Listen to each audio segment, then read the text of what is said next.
Bismillahirrahmanirrahim. Assalamualaikum warahmatullahi wabarakatuh. Perkenalkan, nama saya Abdi Nugroho Saputra, mahasiswa kampus Robitoh, Prodi AV5. Ingin menyampaikan atau ingin membicarakan tentang klasifikasi ilmu-ilmu keislaman dalam rangka tugas ulangan akhir semester pelajaran epistemologi Islam. Langsung saja kita langsung ke pembahasan. Apa yang kita bahas di sini merupakan klasifikasi ilmu-ilmu keislaman yang dimana disampaikan oleh para ulama, filosof, dan para ilmuwan muslim. Yang kita bahas pertama adalah klasifikasi Al-Farabi.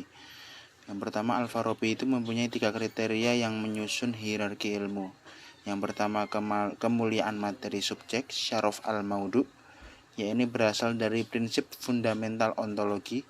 Yang kedua, kedalaman bukti-bukti istiqsa al-barohin. Dan yang ketiga adalah tentang besarnya manfaat, i'zam al-jadwa.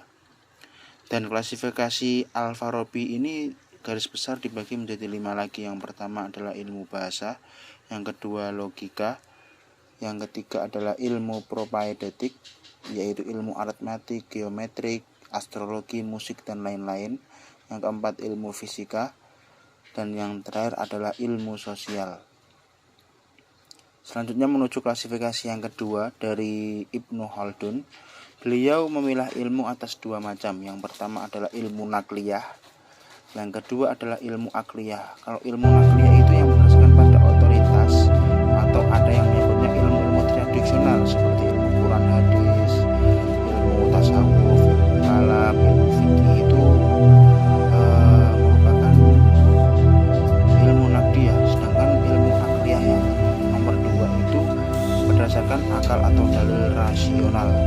Dalil rasional itu seperti contohnya pelajaran matematika, fisika, dengan macam-macam pembagiannya.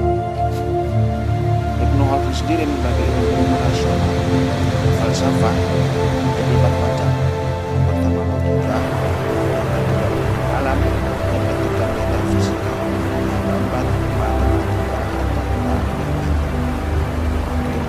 Saja klasifikasi Al-Ghazali. Secara umum Al-Ghazali mengklasifikasikan ilmu menjadi 2. Yang pertama adalah ilmu muamalah, dan yang kedua adalah ilmu mukasyafah. Ilmu muamalah sendiri adalah ilmu mengenai keadaan hati yang mengajarkan nilai-nilai mulia dan melarang tindakan yang melanggar kesusilaan pribadi dan etika sosial syariah, yang seperti muamalah kita dengan manusia yang lain.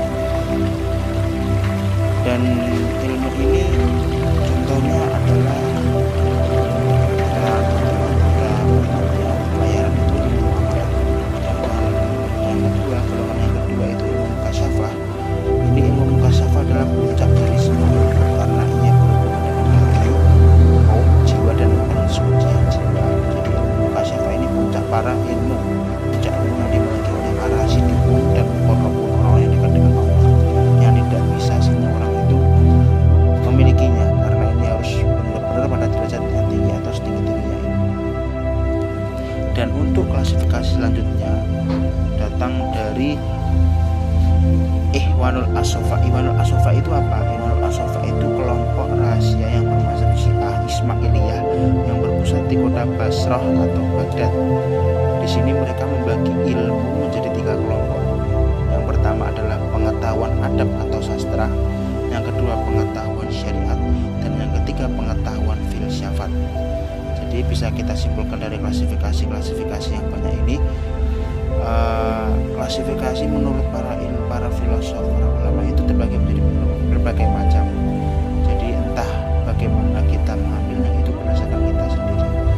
Maka mungkin saja itu saja yang dapat kami sampaikan.